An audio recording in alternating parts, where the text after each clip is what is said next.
Bonjour à tous, moi c'est Axe et la chaîne c'est Audiorial. Aujourd'hui on parle du MPC Live 3, on en sait beaucoup plus sur les spécifications et ça fait pas mal de bruit sur Reddit. Pas de spéculation gratuite ici, je vais simplement vous donner les infos et on va commenter ensemble ce que ça implique. Mais avant tout, un grand merci à tous pour les super thanks, ainsi qu'aux adhérents à la formule j'aime ce que tu fais. C'est vraiment cool car c'est réinvesti direct dans la chaîne, merci. Si vous souhaitez participer au développement de la chaîne ou simplement me payer un café pour me remercier, direction le bouton Super Thanks sous chaque vidéo. J'avoue, franchement, ça motive. Le subreddit r/synthesizer est en ébullition après une nouvelle, soi-disant, fuite d'une boutique canadienne, avec un prix avoisinant les 1400 € si on fait la conversion, sauf que cette fois-ci, on en sait beaucoup plus sur les spécifications du nouveau MPC Live 3. Le texte du fabricant dit « Le nouveau MPC Live 3 est un centre de production musicale autonome, flexible et expressif, conçu pour les beatmakers, les producteurs et les artistes de scène afin de donner vie à leurs idées créatives. L'échantillonnage, le séquençage et les effets intuitifs et complets du système en font un outil indispensable pour la création moderne sans avoir besoin d'une station audio numérique ou d'un ordinateur. Bref, un MPC quoi. Voyons concrètement les nouveautés. Processeur 8 cœurs de génération 2, 4 fois la puissance du Live 2, 8 Go de RAM et 128 Go de stockage interne, 16 pads RGB avec détection 3D, moniteur stéréo intégré, micro de studio intégré, batterie lithium-ion interne, 2 entrées combo avec préamp micro, 16 boutons de performance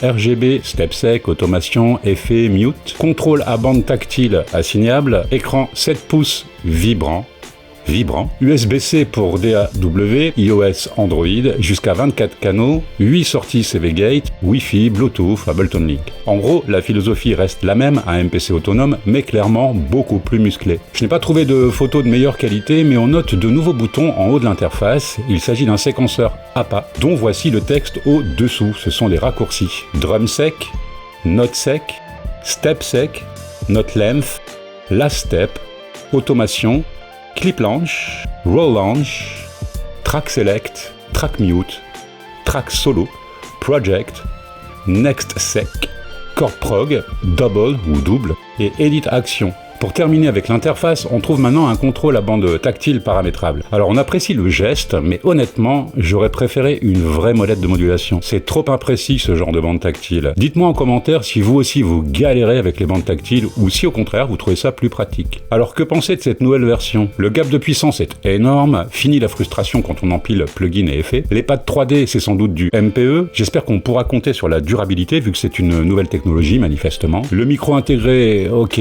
c'est pratique pour sketcher les trucs, mais vous l'utiliseriez vraiment pour vos voix ou c'est un gadget pour vous? Et surtout les 16 boutons RGB, certains vont adorer le côté direct au step séquenceur façon boîte à rythme. Petit détail qui tue, on lit bien dans les sérigraphies qu'il y a un clip launch et un roll launch. Ça veut dire que le mode clip serait de retour et ça, eh ben, c'est plutôt une bonne nouvelle. Mais j'aimerais avoir vos avis, est-ce que c'est une fonction que vous attendiez ou pas du tout? Enfin, l'USB-C avec 24 canaux audio, perso je trouve ça monstrueux pour un setup hybride. En conclusion, ce nouveau MPC fait déjà des remous, certains le trouvent moche, d'autres l'ont précommandé ou sont prêts à le faire. Ce qui est certain, c'est le confort indéniable apporté par le gros boost matériel. Et ce qui fait plaisir, c'est de voir le retour de certaines fonctions oubliées depuis le passage à la V3 du logiciel embarqué. Quant au prix, on reste dans la gamme de prix du Live 2.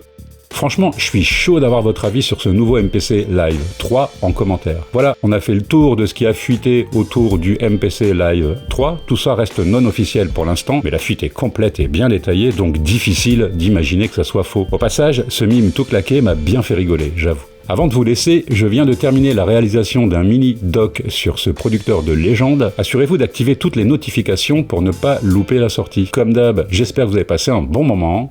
À bientôt.